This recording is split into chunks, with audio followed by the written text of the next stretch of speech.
Hi అండి, welcome to పానోలోగో channel. నేను instant టమాటా పచ్చడి చేస్తున్నాను. ఇది చాలా టేస్టీగా ఉంటుంది. రైస్లోకైనా దోశలోకైనా చాలా బాగుంటుంది.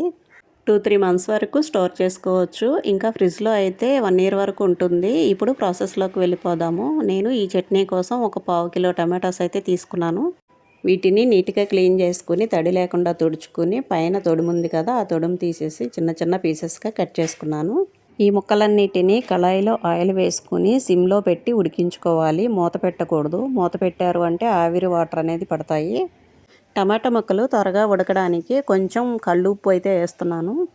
అడుగు మాడకుండా మధ్య మధ్యలో అయితే తిప్పుకుంటూ ఉండాలి. ముక్కలు మెత్తబడిన తర్వాత నీట్గా క్లీన్ చేసుకున్న చింతపండుని ఒక 2 నిమ్మకాయల సైజ్ అంతా తీసుకున్నాను. ఇందులో ఎక్కువ చింతపండు పట్టదండి.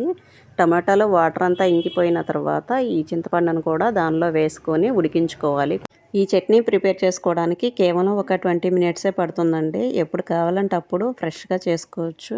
చింతపండు కొంచెం మెత్తబడి టమాటాస్ దగ్గర పడే వరకు ఉడికించుకోవాలి. ఈలోపు నేను తాలింపుకి ఆయిల్ పెట్టేసుకుంటున్నాను. ఆయిల్ వేడెక్కిన తర్వాత కొన్ని ఎండుమిర్చి, కొంచెం పచ్చిశనగపప్పు, కొంచెం మినపప్పు, కొన్ని ఆవాలు వేశాను. ఇవి లైట్గా ఫ్రై అవనిచ్చి చిన్నులపై కూడా లైట్గా దంచి వేశాను. లాస్ట్లో కొంచెం కరివేపాకు కూడా వేసుకున్నాను. నేనైతే తాలింపు దినుసులు కొంచెం ఎక్కువగానే వేశానండి. నాకైతే అట్లా ఉంటేనే ఫ్లేవర్ నచ్చుతుంది. తాలింపు కోసం ఆయిల్ అయితే రెడీ అయిపోయింది. ఇది చల్లార్చుకోవడం కోసం ఒక పక్కన పెట్టేసుకుంటున్నాను. ఈలోపు టమాటా చింతపండు కూడా దగ్గరకు వచ్చేసింది, మంచిగా ఉడికిపోయింది. ఇది కొంచెం చల్లార్చుకొని దీనిని మిక్సీ అయితే పెట్టుకుంటున్నాను. కంప్లీట్గా చల్లారిన తర్వాతే ఇది మెత్తని పేస్ట్ లాగా చేసుకోవాలి. ఈ టమాటా పేస్ట్ని పూర్తిగా చల్లార్చుకున్న తాలింపులోకి డైరెక్ట్గా వేసేస్తున్నాను. నెక్స్ట్ మిగిలిన ఇంగ్రీడియంట్స్ యాడ్ చేద్దాము. గిద్ద గ్లాస్ ఉంటుంది కదా, ఆ గ్లాస్తో పూర్తిగా పచ్చికారం అయితే వేస్తున్నాను. ఆ గ్లాస్తోనే ఒక గిద్ద ఉప్పు అయితే వేసుకున్నాను. తర్వాత అడ్జస్ట్ చేసుకొని చూసుకుని వేసుకుందాము.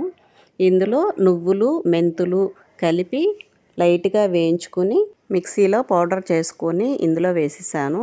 ఇంకంతేనండి, మొత్తం ఇంగ్రీడియంట్స్ అయితే వేసేసాను. వీటన్నిటిని బాగా కలిసేలాగా కలుపుకొని సాల్ట్ సరిపోయిందో లేదో అడ్జస్ట్ చేసుకొని ఏదైనా డబ్బాలో కానీ లేదా గాజు సీసాలో కానీ స్టోర్ చేసుకుంటే చట్నీ అయితే చాలా రోజుల వరకు నిల్వ ఉంటుంది. ఫైనల్గా చట్నీ కలిపిన గిన్నెలో అయితే కొంచెం రైస్ వేసుకొని తినడం అంటే నాకు కానీ మా పిల్లలకి కానీ చాలా ఇష్టము. మీరు కూడా ఒకసారి ట్రై చేయండి. Thank you very much.